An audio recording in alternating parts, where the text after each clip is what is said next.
ನಮಸ್ಕಾರ ವೀಕ್ಷಕರೇ, ವಿಟಿವಿ ಬಳ್ಳಾರಿಗೆ ಸ್ವಾಗತ. ನಾವು ನೋಡುತ್ತಿರುವ ಈ ಮಾಯಾಜಾಲ ನಿಜವಾಗಿಯೂ ಜಾದುವೆ ಅಥವಾ ಇದರ ಹಿಂದೆ ವೈಜ್ಞಾನವಿದೆಯೇ? ಮಾನವನು ಮೊದಲು ಒಟ್ಟಿಗೆ ಎಲ್ಲಾ ವಿಷಯಗಳನ್ನು ಗಮನಿಸಲು ಸಾಧ್ಯವಿಲ್ಲ. ಅದು ಮುಖ್ಯವೆನ್ನಿಸುವುದನ್ನಷ್ಟೇ ಆಯ್ಕೆ ಮಾಡುತ್ತದೆ, ಉಳಿದದ್ದನ್ನು ಊಹೆಯಿಂದ ತುಂಬುತ್ತದೆ. ಈ ಮಾನವ ಮಿತಿಯನ್ನೇ ಮಾಯಾಜಾಲಗಾರರು ವೈಜ್ಞಾನಬದ್ಧವಾಗಿ ಬಳಸುತ್ತಾರೆ. ಇಂದು ನಾವು ವಿಜ್ಞಾನ ಬೆಳಕಿನಲ್ಲಿ ಮಾಯಾಜಾಲವೆಂದು ಕಾಣಿಸುವ ಈ ಘಟನೆಗಳ ಹಿಂದೆ ಇರುವ ನಿಜವಾದ ಕಾರ್ಯವಿಧಾನವನ್ನು ಬಿಚ್ಚಿಡಲು ಹೊರಟಿದ್ದೇವೆ. ಮಾಯಾಜಾಲ ಎಂದು ಕಾಣಿಸುವ ಅನೇಕ ಘಟನೆಗಳು ವಾಸ್ತವವಾಗಿ ದೃಷ್ಟಿಭ್ರಮೆ ಮತ್ತು ಮನೋವಿಜ್ಞಾನಕ್ಕೆ ಸಂಬಂಧಿಸಿದವು. ಕಣ್ಣುಗಳಿಗೆ ಮೋಸ ಮಾಡುವ ಈ ಮಾಯಾಜಾಲದ ತಂತ್ರಜ್ಞಾನಗಳು ಹೇಗೆ ಕೆಲಸ ಮಾಡುತ್ತವೆ ಎಂದು ನೀವು ಎಂದಾದರೂ ಯೋಚನೆ ಮಾಡಿದ್ದೀರಾ? ಬೆಳಕು, ನೆರಳು ಮತ್ತು ಕೋಣೆಗಳಿಂದ ಸರಿಯಾದ ಬಳಕೆ ನಮ್ಮ ಕಣ್ಣುಗಳಿಗೆ ಮೋಸ ಮಾಡುತ್ತದೆ.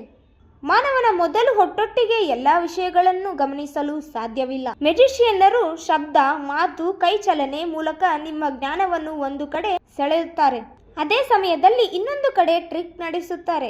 ವಿಜ್ಞಾನದ ನಿಯಮಗಳು ಸರಿಯಾಗಿ ಬಳಸಿದಾಗ ಅಸಾಧ್ಯವೆನ್ನಿಸುವುದು ಸಾಧ್ಯವಾಗುತ್ತದೆ. ನಂಬಲಾಗದ ಈ ಟ್ರಿಕ್ಸ್ಗಳ ಹಿಂದೆ ಇರುವ ಸತ್ಯ ತಿಳಿದರೆ ನೀವು ಖಂಡಿತ ಆಶ್ಚರ್ಯಪಡುತ್ತೀರಿ. ಹೀಗಾಗಿ ಮಾಯಾಜಾಲ ಎಂದರೆ ಜಾದು ಅಲ್ಲ, ಅದು ವಿಜ್ಞಾನ ಮತ್ತು ಬುದ್ಧಿವಂತಿಕೆಯ ಅದ್ಭುತ ಸಂಯೋಜನೆ. ಇದೇ ತರ ಇನ್ನಷ್ಟು ಆಸಕ್ತಿಕರ ಮಾಹಿತಿಗಾಗಿ ಹೀಗೆ ನೋಡ್ತಾ ಇರಿ ನಮ್ಮ ವಿಟಿವಿ ಬಳ್ಳಾರಿ. ನಮಸ್ಕಾರ.